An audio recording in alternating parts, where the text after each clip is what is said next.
आषाढी एकादशी निमित्त अकोला जिल्ह्यातील पिंजर गावातील विठ्ठल रुक्मिणी मंदिरात भाविकांनी दर्शनासाठी गर्दी केली। पहाटेपासून जय हरी विठ्ठलाचा गजर ऐकू येत होता। महाभिषेक, महापूजा आणि भजन कीर्तनांनी संपूर्ण परिसर भक्तिमय झाला। अकोला जिल्ह्यातील पिंजर हे गाव यंदाही आषाढी एकादशीच्या भक्तिभावाने न्याहाळलं होतं।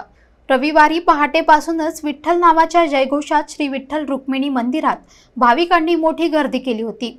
मंदिराच्या प्रवेशद्वारापासून विठ्ठल दर्शनासाठी रांगा लागल्या होत्या आणि प्रत्येकाच्या मुखी जय हरी विठ्ठलचा मंत्र होता। मंदिरात पहाटे महाभिषेक आणि महापूजेचा विधी पार पडला। विठ्ठल रुक्मिणीची आकर्षक फुलांनी सजवलेली मूर्ती आणि मंत्रोच्चारात गुंजणारा परिसर भक्तांच्या मनात आध्यात्मिक शांतीचा अनुभव देणारा ठरला। या पूजेनंतर सकाळपासून विविध धार्मिक कार्यक्रम सुरू झाले। भजन, कीर्तन, अभंग गायनासह विठ्ठल भक्तांनी संपूर्ण परिसर भक्तिमय केला होता।